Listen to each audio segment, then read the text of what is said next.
ये प्रॉब्लम सभी के साथ होती है, जेई वालों के साथ होती है, नीट वालों के साथ होती है। सर टाइम मैनेजमेंट नहीं हो पाता, 11वीं खत्म थी, वेस्टेड है, अब मैं क्या करूं। आप लोग देखते होंगे मैं हंसी मजाक करता हूं, लेकिन जब मैं सीरियस मोड में आता हूं तो कुछ बच्चों को डर भी लगता होगा, लेकिन वो जरूरी है, ठीक है। क्योंकि मेरे को पता है अगर मैं इधर उधर वर्ड्स को कर दूंगा तो तू रायता बनाने में बिल्कुल एक्सपर्ट है, ठीक है। तो मेरे वर्ड्स को बहुत ध्यान से सुना करो। जब मैं बोलता हूं ये सोचो वो सोचो, तो प्लीज लेट इट बी, और पैनिक या स्ट्रेस में मत पढ़ाई करिएगा। मैं आपको एक बहुत इंपॉर्टेंट बात बता रहा हूं, जो मैं हमेशा अपने बच्चे को कहता हूं, कम से कम स्ट्रेस में तैयारी होती है। बच्चों को क्या लगता है कि हमारी थाली में सब रख दो हम कर लेंगे, ऐसे नहीं होती सिलेक्शन। हम मिनिमम स्ट्रेस में बात करेंगे, हम ये एक्सेप्ट करेंगे हमारे फेलियर्स क्या है, हम ये एक्सेप्ट करेंगे कि हम भूल जाते हैं, हम ये एक्सेप्ट करेंगे कि हमें नहीं आता है, और हम अपने टाइम को रिस्पेक्ट करते हुए उस चीज को इंप्रोवाइज करेंगे, इंप्रूव करेंगे। मैं आपको पहले ही बता रहा हूं, इतना डीप में पढ़ाने के बाद मैं, कोई भी टीचर होगा, बच्चा भूलता है। इतने साल का एक्सपीरियंस है, जितना डीप में जा करके चीजों को समझा रहा हूं, दिखा रहा हूं, इसलिए नहीं करा रहा हूं। ये सिमुलेशन से रिलेट क्यों करवा रहा हूं मैं आपको, क्योंकि मुझे पता है 3 महीने 4 महीने 5 महीने के बाद आप इस चैप्टर की हर चीज भूल जाएंगे, लेकिन इस फीलिंग को नहीं भूलेंगे कि यार कुछ मजा आ रहा था उस क्लास में, या कुछ सोचने में थोड़ा सा इनपुट्स लग रहे थे, कुछ फेजर की बात हो रही थी, कुछ ऐसी बात हो रही थी, कुछ वैसी, ये फीलिंग जरूर रह जाएगी दिमाग में।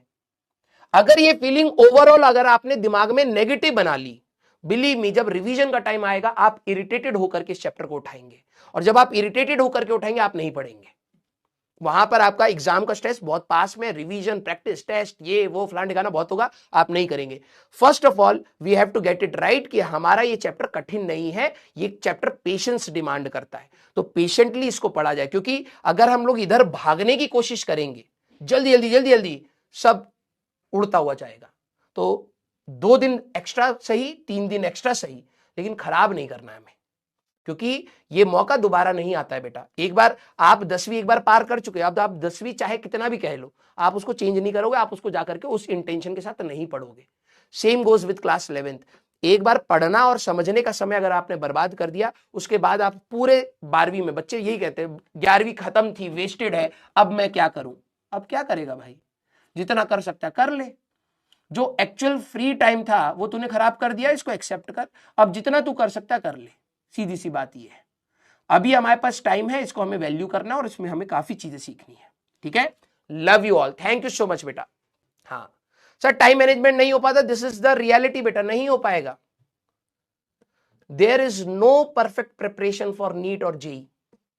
मैं आपको बहुत ईमानदारी से बता रहा हूं, जिसको ये लगता हो कि भाई इस दिन ऐसी सिचुएशन बन जाएंगी तो मैं अच्छे से पढ़ाई करूंगा, कभी नहीं आएगा, कभी नहीं आएगा। आप ये सोचेंगे कि भाई मेरा नीट निकल जाएगा उसके बाद मेरी लाइफ परफेक्ट होएगी, कभी नहीं आएगा। एक भी दिन आपको ऐसा फील नहीं होगा कि आप अपने लाइफ को बेस्ट तरीके से जी रहे, कभी नहीं आएगा। और जिस दिन आ गया, अगर मान लो किसी का दिन ऐसा आ गया, समझ जाओ आपने बहुत छोटे गोल्स बनाए थे अपनी लाइफ में। आप ये एडजस्ट कर लो कि मेरे को फेल होना है, आप फेल हो जाओगे, मिल जाएगा। लेकिन अगर आप कुछ अच्छा एक्सपेक्ट करोगे तो मिसमैनेजमेंट होंगी, उसमें प्रॉब्लम्स होंगी, उसमें स्ट्रेस होगा, उसमें एंजाइटी होगा, उसमें डिप्रेशन होगा, उसमें फेलियर होगा, सब कुछ होगा उसमें, जब आप बड़े टारगेट्स बनाते हैं, ठीक है। तो ये तो अच्छी बात है कि आप टाइम मैनेज नहीं कर पा रहे, मैं पॉजिटिव सोचता हूं, आप टाइम मैनेज नहीं कर पा रहे, that's a problem. The solution is we have to try to manage that time. कोशिश करेंगे, रोएंगे नहीं, ठीक है। तो एटीट्यूड चेंज करिए, जितना कर सकते हो उतना करिए। जब आप अपने एग्जाम में बैठेंगे, हर कोई अलग अलग लेवल पर पहुंचेगा, आप जितना खींच सकते हैं इस टाइम में से उतना खींचिए। ये प्रॉब्लम सभी के साथ होती है, जेई वालों के साथ होती है, नीट वालों के साथ होती है, कॉमर्स, क्योंकि स्कूल के साथ ये चीजें करना बहुत कठिन है, इसीलिए प्रिपरेशन एक अदर लेवल ऑफ टफनेस पर आती है। क्यों? क्योंकि इतनी सारी चीजें मैनेज करनी है, और इसमें चीजें छूटती हैं, दैट इज क्वाइट नॉर्मल। कुछ चैप्टर नहीं समझ आते, that is quite normal. Sir मेरे को ज्यादा सवाल नहीं बनते, दैट इज क्वाइट नॉर्मल।